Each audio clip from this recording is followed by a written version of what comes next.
Yo, what's up, friends? Welcome back to The Nerd Guys Podcast. how you doing, friends? It's good to see you again. Not gonna lie, I'm tripping a little bit. I have a headache, and I've had a headache all day. Oh, I'm sorry about that, friend. I don't know why, but I've had a headache all day. I just took pain meds for him. Well, drink a little water, see if that helps as well. I'm doing okay. I got home from work. Nice. Yeah, it was kind of slow today. Slow days are always good days. Yeah. Just did some work in my department, and then went and helped in a different department today. Okay. Yeah, I loafed around all day, and Nix and I watched an anime called Dark Gathering all day.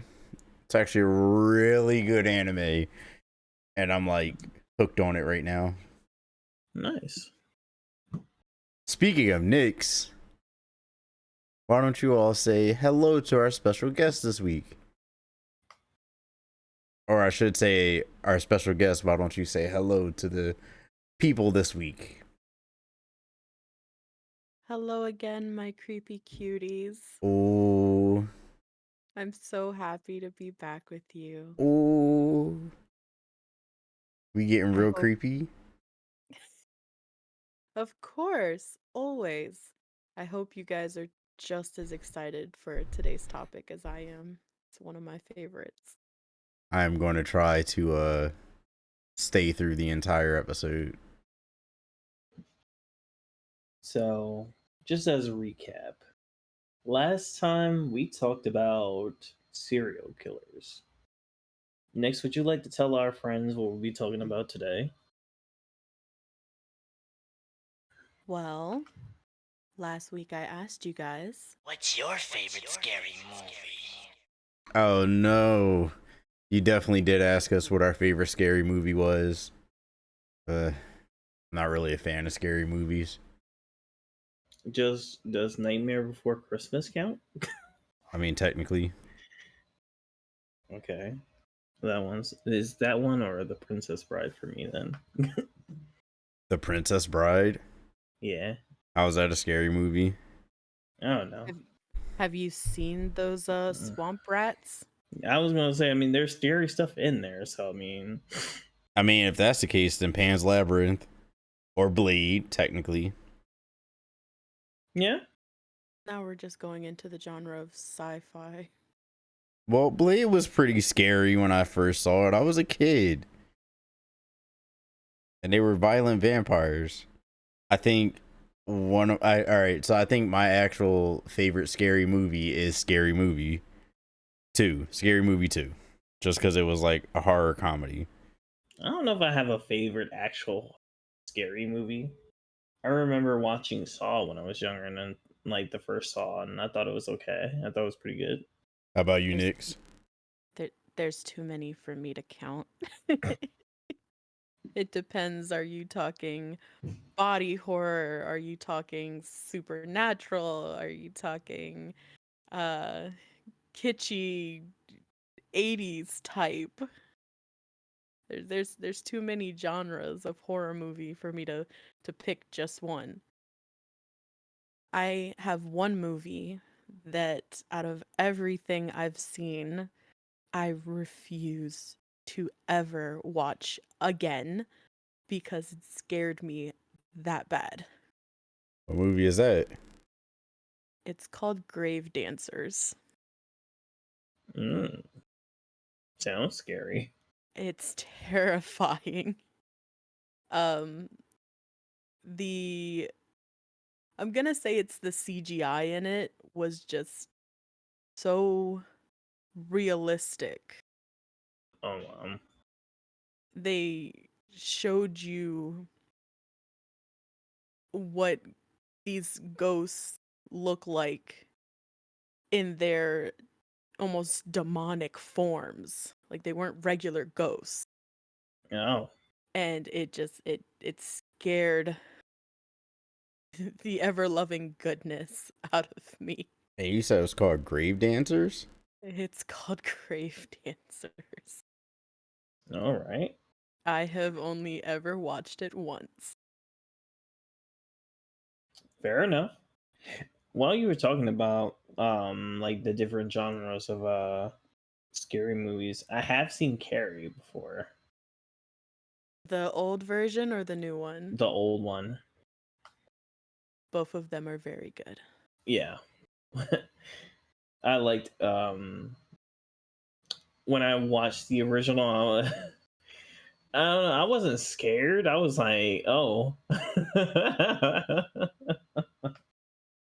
I didn't mean, understand how that was scary, or how it was supposed to be scary. I guess it would be scary for people that like picking on others. Also, like it's got a lot of blood and gore in it. Yeah, nope. Mm-mm.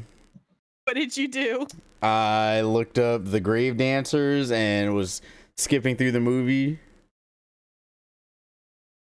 And yeah, no.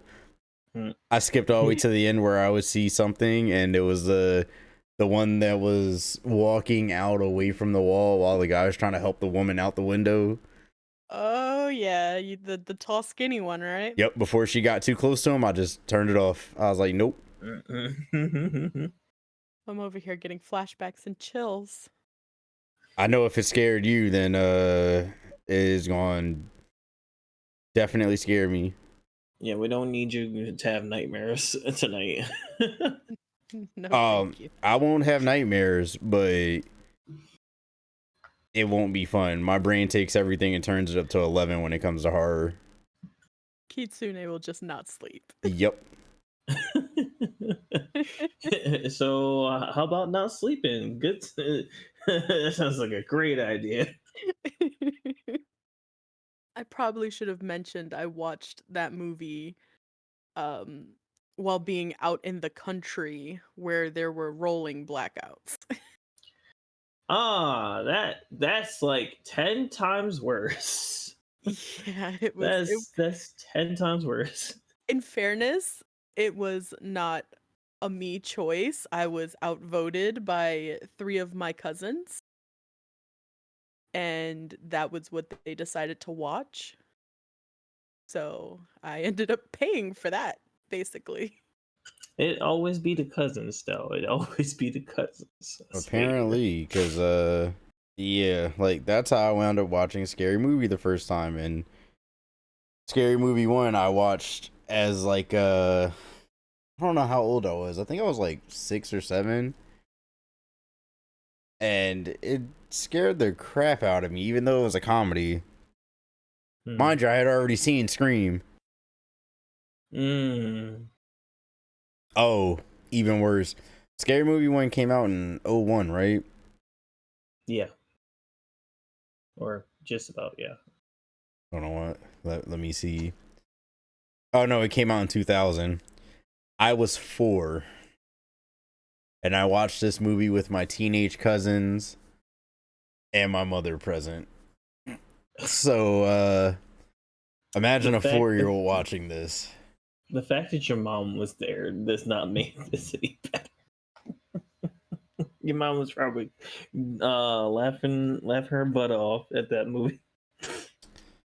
She was. And it was low-key traumatizing me a little bit. But, you know, it is what it is. As much as I'm not like a big fan of horror, I still find the occult interesting. Yeah. The what if is always fascinating. Especially like when you can kind of get into like the very sometimes the very creepy but very like cool interesting stuff. It's kind of it's fun to learn about when you come across it, or if you're actively looking for it. Exactly. And I listen to a bunch of podcasts while I'm at work. You know, I mean, we are the nerd guys who play a lot of video games. One of the video games that I play is The Legend of Zelda Majora's Mask, and you wouldn't think that a Zelda game would be like, well, Zelda games can be dark, but you wouldn't think that like they could be like super dark or anything, but like essentially the entire game is about death or dealing with death in some fashion. Also, the people in the game are like dealing with their mortality because of the crisis that's happening and so on and so forth. So,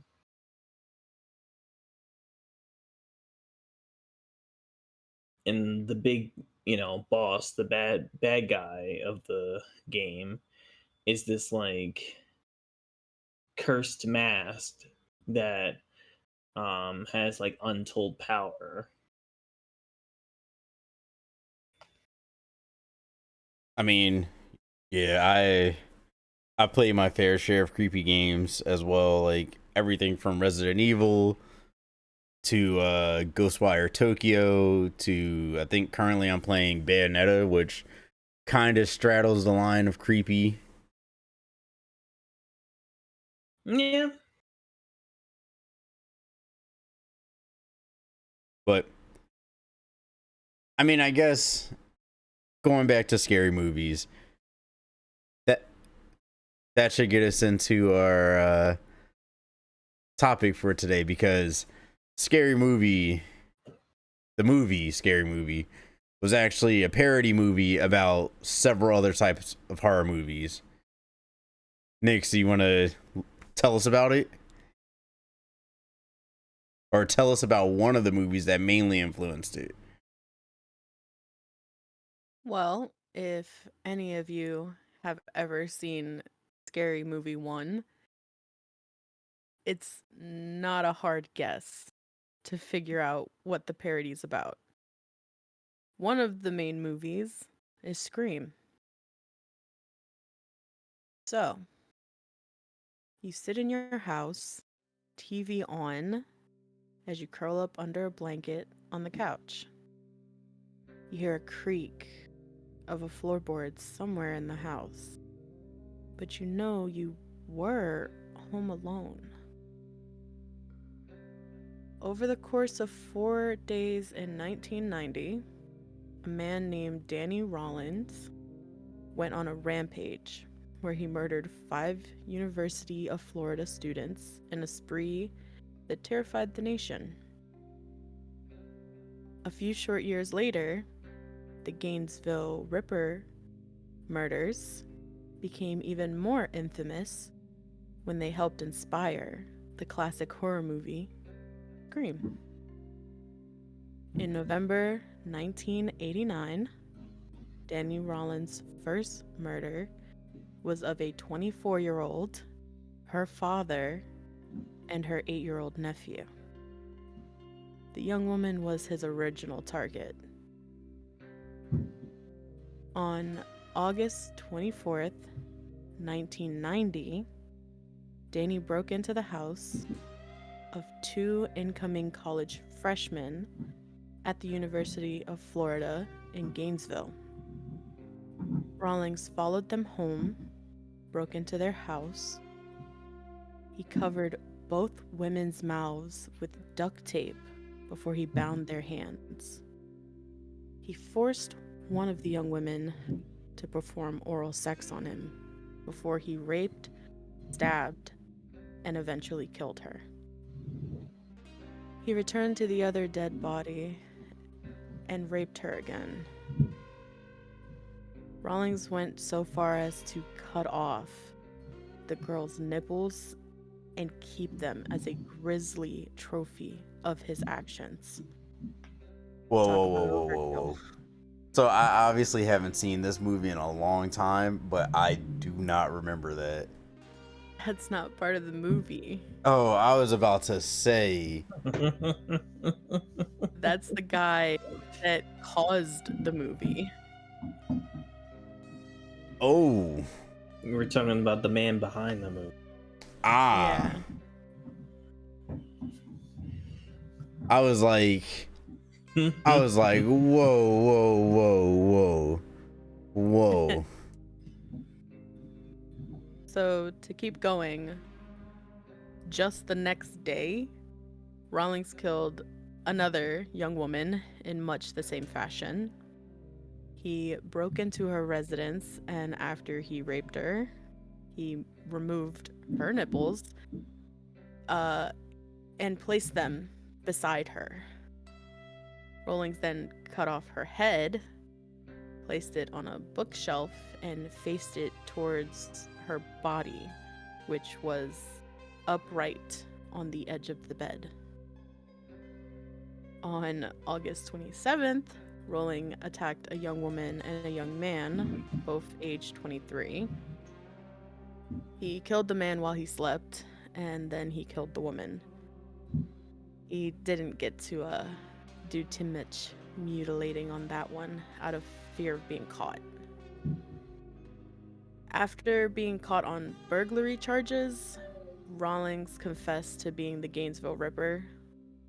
Prosecutors found enough evidence to convict him, and he was subsequently executed on October 25th, 2006 in Florida. Directed by Wes Craven, written by Kevin Williamson, Scream is a 1996 American slasher film, which would later become a full franchise with 6 movies and a TV series that ran for 4 years. If you do the math correctly, the movie was made only 6 years after Rollins was prolific. Williamson, who was struggling to get his projects off the ground, was inspired by the reports of a series of murders by the Gainesville Ripper, as he wrote a screenplay that satirized the cliché of the slasher genre popularized in films such as Halloween, Friday the 13th, and A Nightmare on Elm Street. Set in the fictional town of Woodsboro, California, Scream's plot follows high school student Sydney Prescott and her friends, who, on the anniversary of her mother's murder, become the targets of a costumed serial killer known as Ghostface. Sydney Prescott and her friends started experiencing some strange phone calls. They later learned the calls were coming from a crazed serial killer in a white face mask and a large black robe, looking for revenge. His phone calls usually consisted of many questions. The main one being, "What's your favorite scary movie?" Along with much scary movie trivia, ending with bloody pieces of innocent lives scattered around the small town. I'm sorry, Wes Craven is just an interesting individual. He wasn't the one that wrote it. I know, but his name always goes over some of the creepiest movies. He is a very good director. I mean, to me, Ghostface was terrifying as a kid. And I don't remember how. I think, if I remember correctly, the way that his mask became how it was it caught on fire. Am I right? Uh, I don't know where you got that from. I thought it happened in some movie because like originally it was a Jason mask, and then it like melted in some sort of fire or something, and then it turned. Or maybe that wasn't Scary Movie. I don't remember. I was gonna say that doesn't sound like a scary movie to me. Or maybe my brain just made it up. I think your brain made that one up, sweetie. Sorry.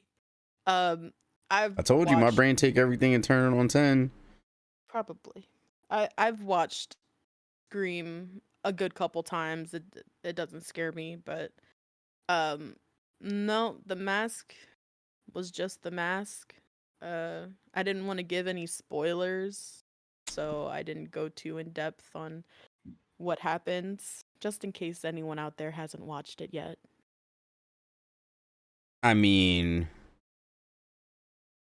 the movie's been out for like 24 years now. So, there's new people being born all the time. There's nothing saying that, someone who's 15 right now has seen it.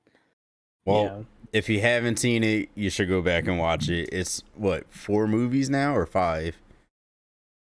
And a series. I think there's 6. Yeah, 6 movies and a TV series that went on for 4 years. Well, I guess it's time for me to tell you guys about the next scary movie. This one, some of you may know as the Texas Chainsaw. A mask crudely sewn together. The material is foreign, but also familiar. It isn't until you get closer that you realize it's made of human skin. His crimes helped inspire fictional movie killers such as Psycho's Norman Bates, The Silence of the Lambs, Buffalo Bill, and the Chainsaw Massacre, Leatherface. His name was Ed Gein. Obsessively devoted to his mother, Gein never left home or dated women. However, after she died in late 1945, he became increasingly deranged. Now living alone, he left her room neat and untouched, while the rest of the home fell into squalor.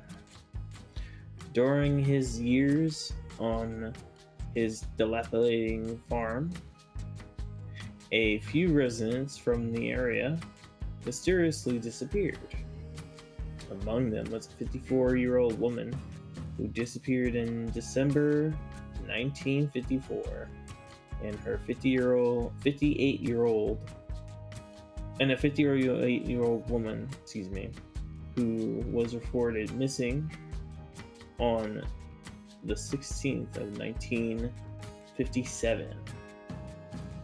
The authorities sent Gein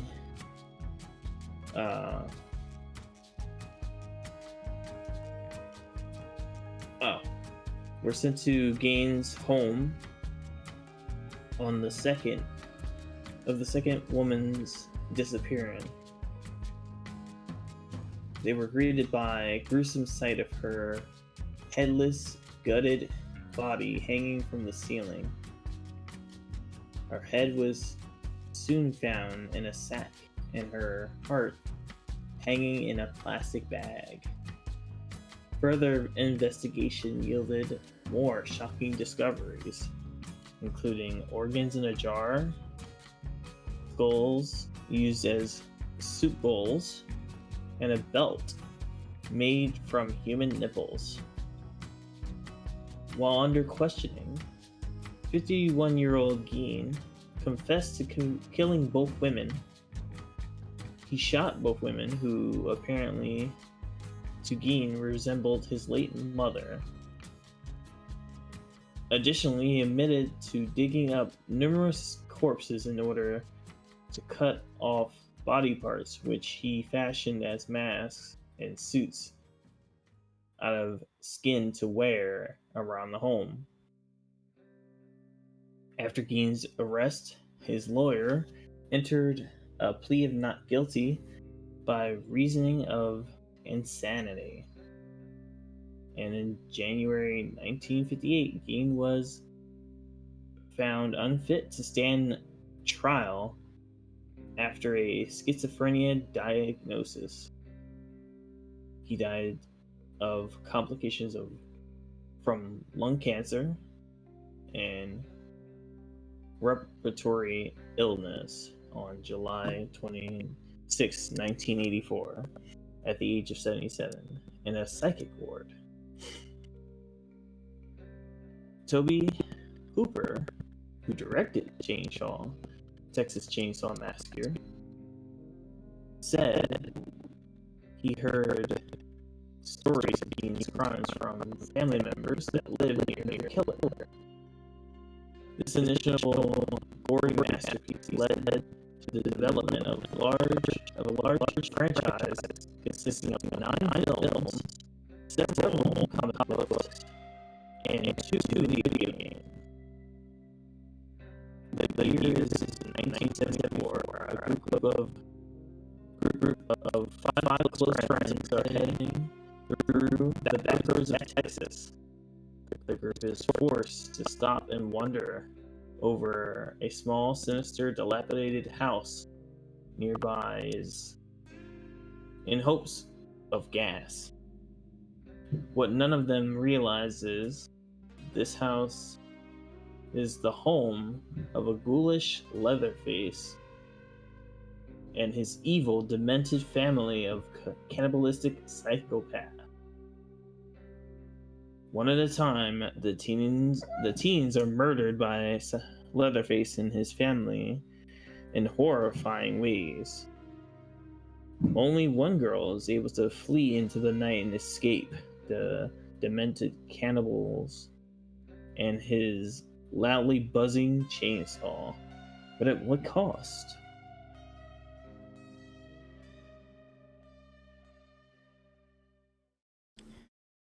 That movie made me terrified of small towns. Same. Yeah. This is one of those movies where, like, even to this day, there are movies kind of in that similar vein of us, a small house or cottage in the woods or in the forest or something.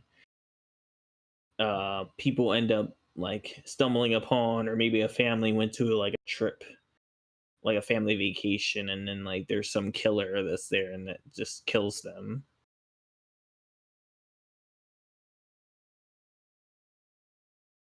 I always got kind of nervous watching this movie just because, like, if you watch the news or like see social media, like, you know that there are weird ass towns like this. And ironically enough, living in PA, there are plenty of small towns like this in PA. Or not, like, I shouldn't say like this, but I mean like small towns that are, kind of creepy and kind of eerie, and they exist all over because, like, nothing against the people that live there, but there are just certain sectors of the world in general where, civilization hasn't caught up. Yep. When you're so small that you could live under the radar, you're not going to be in the 21st century with a whole bunch of others. But this movie, it was just gory, and the color grading of the Texas Chainsaw Massacre remake was super eerie. But I don't know which one I thought was like creepier. I don't know if the original was creepier because of the practical effects, or if the remake was creepier because of the color grading and how like updated everything looked. Personally, the older ones, I don't find them that scary, but for body horror and gore, oh, they're fantastic. Especially since if you think about when they were made, they didn't have animatronics, they didn't have as much CGI. It was man-made costumes and buckets of fake blood. Exactly.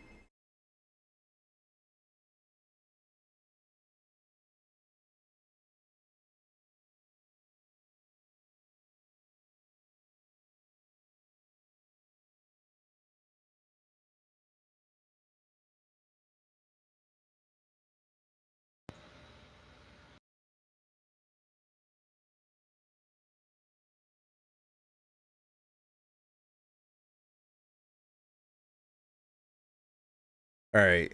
So, if I'm not mistaken, we left off talking about Chainsaw Massacre. Yeah, I finished talking about that.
Is there a reason we're sitting here quiet? I'm not sure.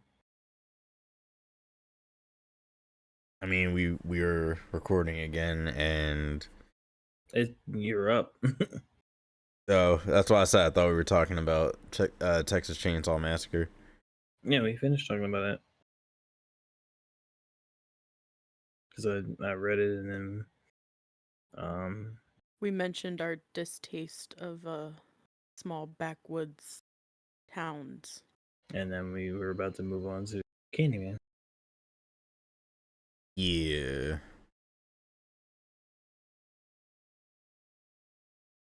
All right. Well, moving on. The next movie that we're going to talk about is actually a pretty sad tale. This movie, of course, was the 1992 cult classic Candyman. Have you ever been dared at a sleepover to go into the bathroom, turn out all the lights, and say Bloody Mary 3 times? If she didn't show up, maybe you should try saying Candyman instead. This film is a 1992 American Gothic supernatural black horror film written and directed by Bernard Rose. Due to the film's regard as contemporary classic horror film, it was followed by 3 more sequels, creating a small but intriguing franchise. Based on Clive Baker's short story The Forbidden, the film follows a Chicago graduate student completing a thesis on urban legends and folklore, which leads her to the legend of CM. Yes, I'm just going to refer to it as CM from now on. Who is the ghost of an African American artist who was murdered for his relationship with the daughter of a wealthy white man. Reading that just hurt me even more because for those of you who've seen the movie, he dies in a very gruesome way. And I feel bad because I feel like I'm going to butcher the character's name.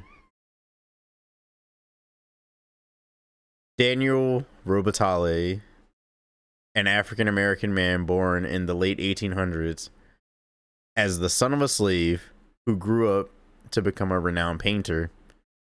He fell in love and impregnated a white woman. Her father sent a lynch mob after him. Here's where it gets wicked. The mob sawed off his right hand and smeared him with honeycomb stolen from an apiary, which attracted bees that stung him to death. His corpse was later burned in a pyre erected on the site where a black community would eventually be built. 2 college women have been interviewing numerous people about the various urban legend type stories for their thesis paper. One young woman tells them the story about CM, a mythical being who has a hook instead of a right hand. The legend goes that CM will appear behind you if you say his name 5 times while looking in a mirror. One of the college women is skeptical of the fear swallowing the black community, attributed to the CM. To her shock, an attempt to summon CM leads to the gruesome murders of several people by our villain to prove he is truly real. Also, if I'm not mistaken, later on you find out that one of the women who was the main character was a part of the lineage of his wife. So the woman that he had married, she was either of his lineage or her lineage, or one of the people that murdered him. I forget exactly how it went, but that was the reason he was out for her. I don't know. Either of you remember? I remember everything. First movie, it's just a girl who does not believe in him. The one that you're referring to, she was his several great granddaughter. The woman that he impregnated gave birth to a daughter who then had her own subsequent child, and so on and so forth, until you came to the protagonist of, I do believe that's the second movie. But that's why he was upset in that one, because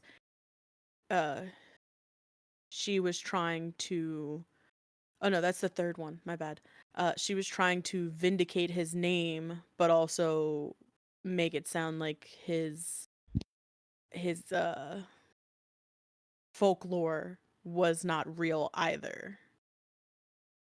She just wanted him known as just a painter, and he's like, no, I am a painter. Don't get that twisted. But I'm also out here for vengeance. No, I've never seen Candyman. Got some good body horror in it. Yeah, I've heard about Candyman. People that I know that have watched it, but I haven't watched it myself. Haven't watched what? Candyman.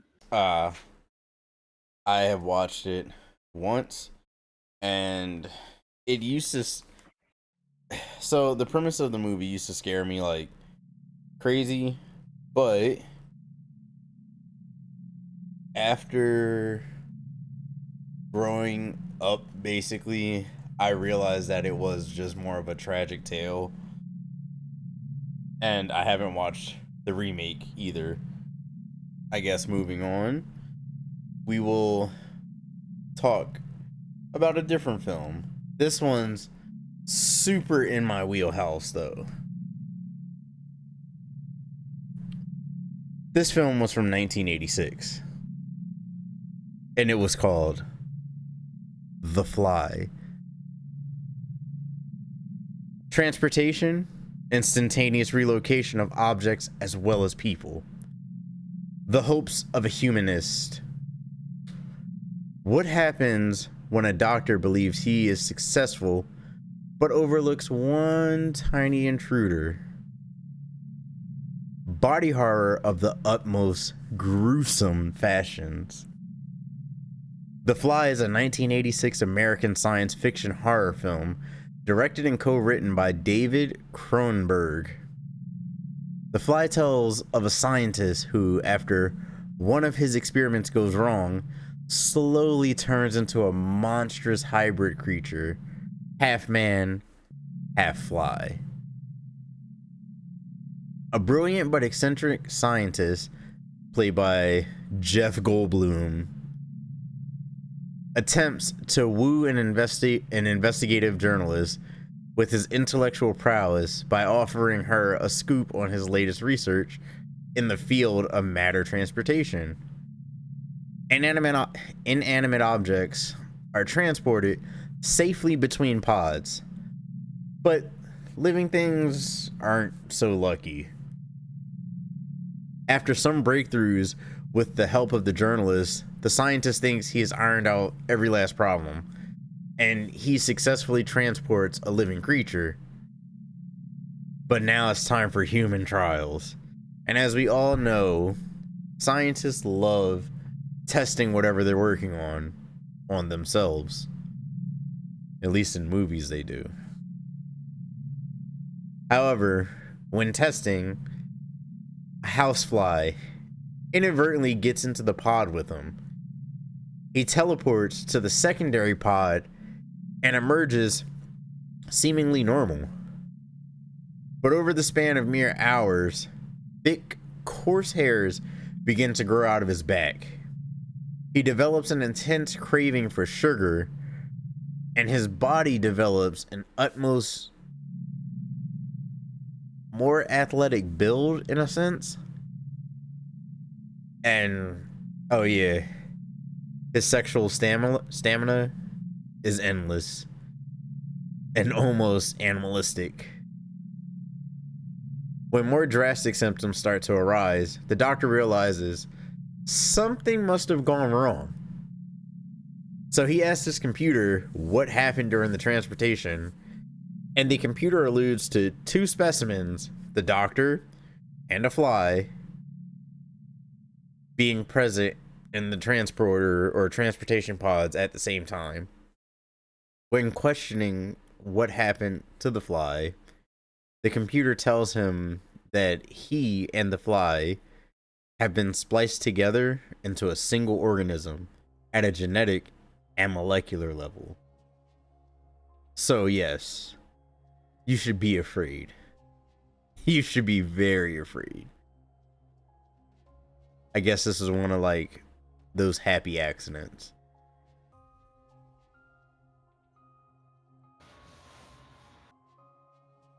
I mean, at least he didn't kill anyone.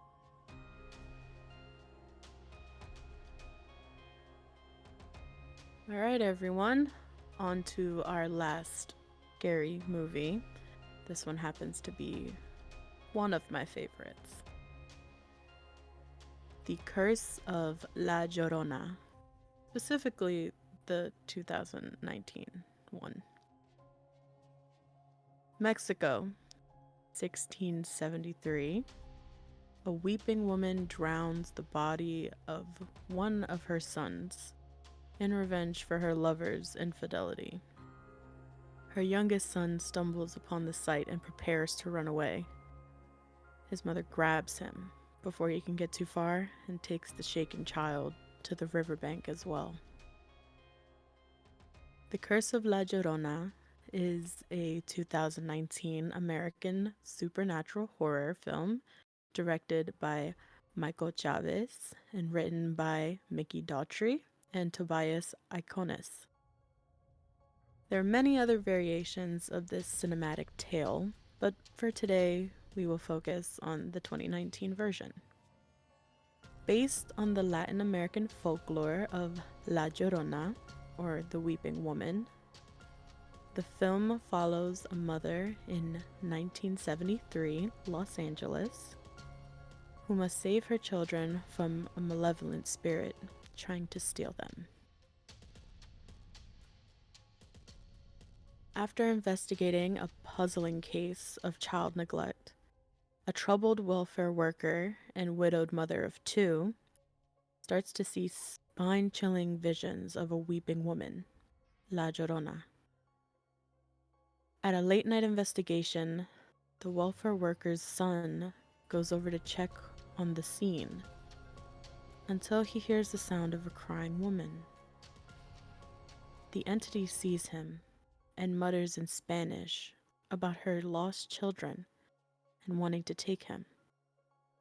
She emerges from the shadows and grabs him, leaving a burn mark on his arm. He runs back to the car where he wakes up his younger sister. They briefly see La Llorona's reflection in the mirrors before the windows begin to roll down. But luckily for them, their mother comes back in time, having no idea what the children went through.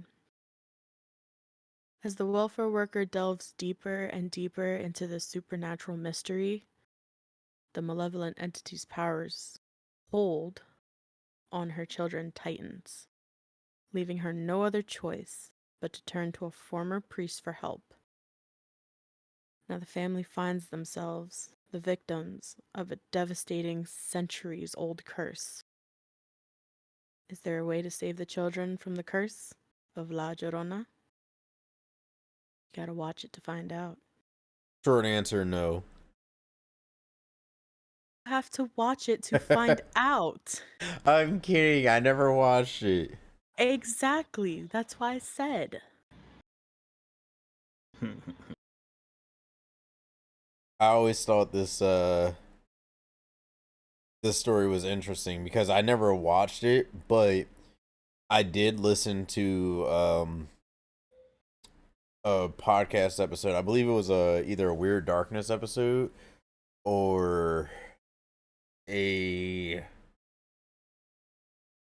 cryptid podcast that I would listen to. And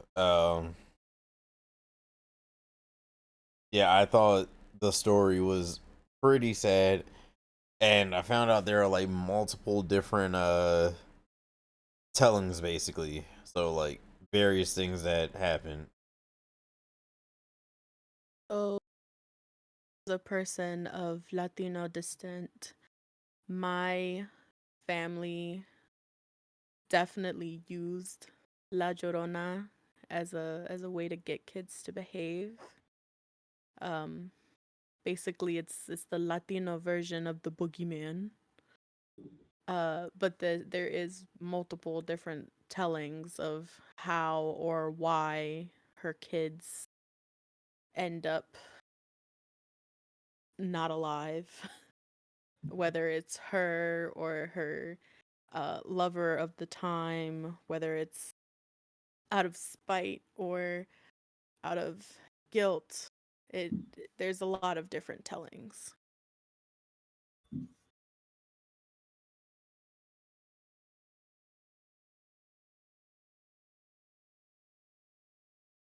Yeah, listening to this for the first time, it was definitely very different, but also very similar because there are lots of like similar stories, but like I like what you said about you know Latin parents would use this to scare children because like that's if you're familiar with any like how parents would try to get you to do stuff sometimes that is just one of the like classic ways is to be like, oh well, this is gonna get you, so you better do it. I mean, to be honest, I think all of these stories kind of have some of those similar elements to them because it doesn't like it feels like it doesn't matter where you go in like history or in these stories, they all have the central role of something tragic happens to someone or something. It prompts them to become this super jaded person or being, and they just go through causing terror.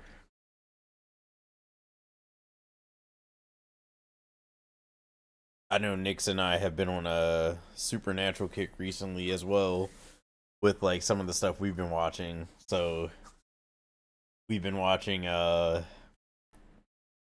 new animes. Well, technically one is new and one has been out for a while.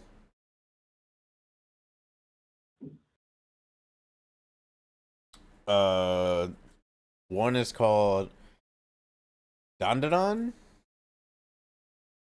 and the other one is called Dark Gathering. And the premise of both of them is pretty good. Like, I think Dandadan is funny, but I think Dark Gathering is like good but more serious, if that makes sense. I don't know, Nix, what are your takes? If you're looking for a supernatural comedy, Dandadan is very much that. I mean, it has you laughing in the very first episode. I mean, towards the end of the first episode, I was sitting there with my mouth wide open out of pure shock that they actually did certain things in the show. It's very funny. Dark Gatherings, on the other hand, if you're a fan of the creepy, the occult, the supernatural, ghosts, spirits, that kind of stuff, it is very much for you. Um it is a little on the creepier side. It's not as funny. There are some laughs, but it's very creepy, but in a good way, not in a Junji Ito gonna have nightmares way.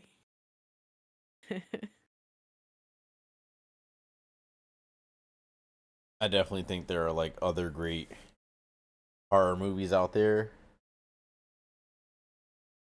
But I guess for in closing, what myth-based stories do you all know of? How did these movies make you feel? And what's your favorite cryptid? I know a lot of people right now are saying Bigfoot for President 2024. I guess additional question, bonus question. What's your favorite horror game?